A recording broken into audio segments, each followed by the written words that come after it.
In today's video, I'm going to discuss how you can use composition to not only create beautiful images, but to create more compelling and effective imagery for your client. One of the first tools of composition people learn is leading lines.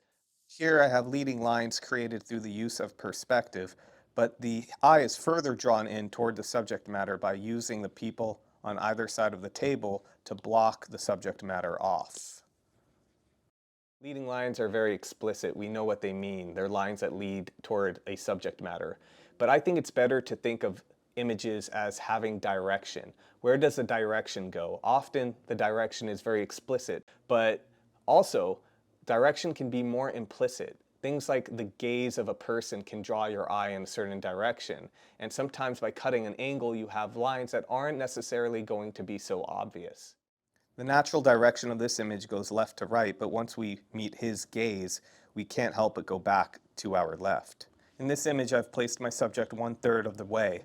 I'm also using different lines in the background that do draw the eye in toward the subject. But I also have implicit direction created by the woman's gaze right here, drawing the eye further into our subject matter. Rule of thirds goes well beyond just breaking convention and putting someone in the center of the image. It allows us to create more depth by potentially being able to stack more layers of imagery into that image. In this image, the hand leading to the drink and then leading up to the bartender creates an S-curve, drawing our attention right into his gaze. Now, we don't have a literal rule of thirds or a precise rule of thirds, but it's more so about what rule of thirds or a composition adjacent to it accomplishes. By placing our subject more or less 1/3 of the way, we are given the room to create leading lines or an S-curve that draw our eye into him. As an event photographer, if you're only thinking of composition as a means to make more beautiful images, then you're missing out on a lot of what composition is really about. Effective use of different tools of composition allows you to create more compelling imagery as well as more effective imagery for your client. Here, the placement of the glasses draw the eye upward, but I'm getting more direction on top of that through the use of layering. I have one layer here followed by a layer here, which creates direction through layering. Here, my subject matter is framed by foreground elements, and then if you look carefully, our subject matter leads off into my camera guy here and up to the woman in the background. This creates a V-like shape, mirrored by the foreground elements.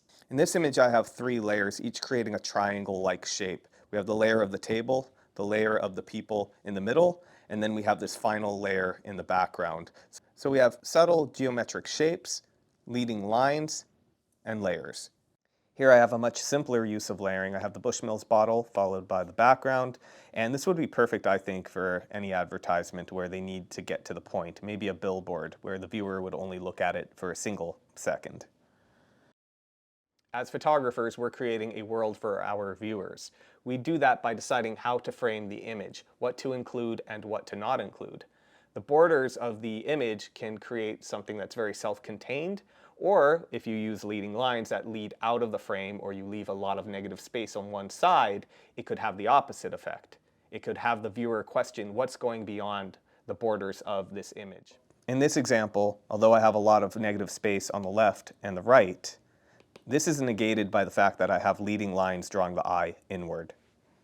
If you're enjoying this analysis of my own work and you'd like me to analyze your work or critique it, please check out my Patreon page. It's a great way to support the channel and also get more help from me.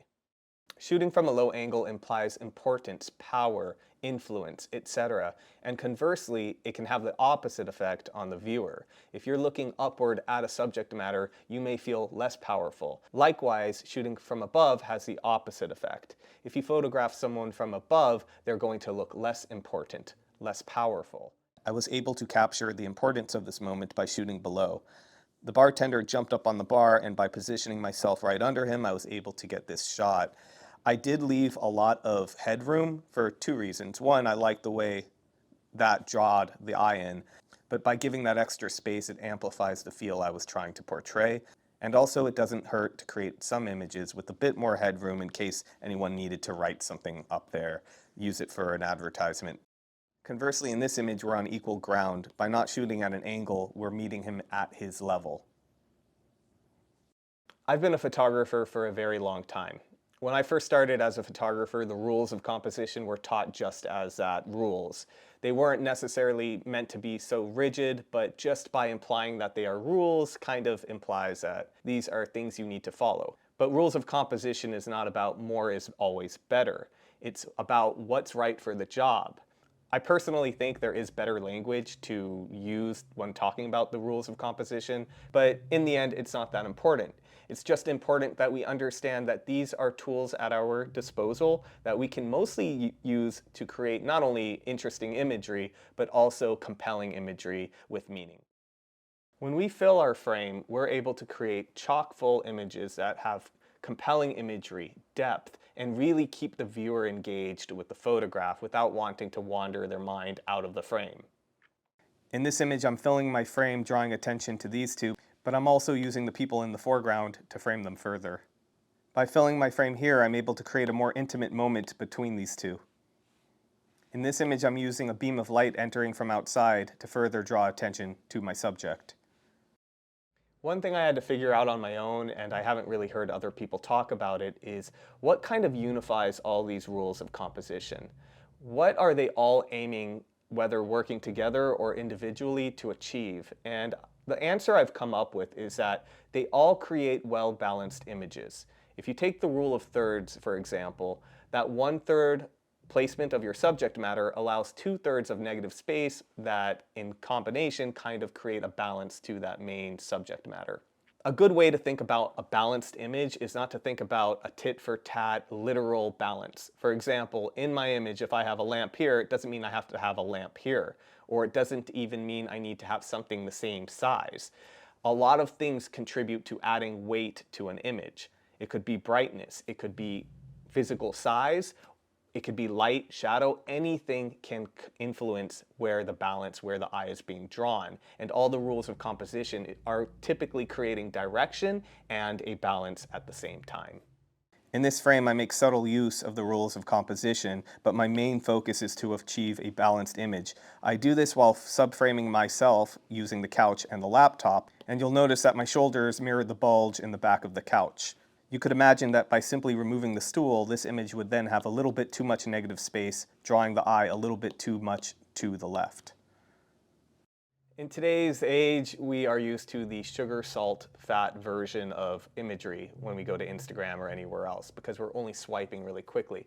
But I think one great sign of a really powerful image, a really compelling image, is how long the viewer can linger on it. I think a lot about the first time I saw a Picasso in person, an artist I'm a big fan of. And I recall for 20 minutes I was just captured by his painting. 20 minutes, it was so full of depth, I just couldn't look away because I kept feeling like there was more to it. I've got a reproduction of Guernica, and I used to have it in my bedroom, and I would wake up, have some coffee, get back in bed, and just stare at it for like 20 minutes. And I still felt like I was seeing something new every time I looked at it. I really hope this video has inspired you to think a little bit deeper about composition and how it can be used effectively. I'd love to hear your experience with composition. Have you considered composition in this way in the past? And what your level is, because I really love to hear back from people watching my content. Anyway, thank you for watching. I will see you in the next one soon.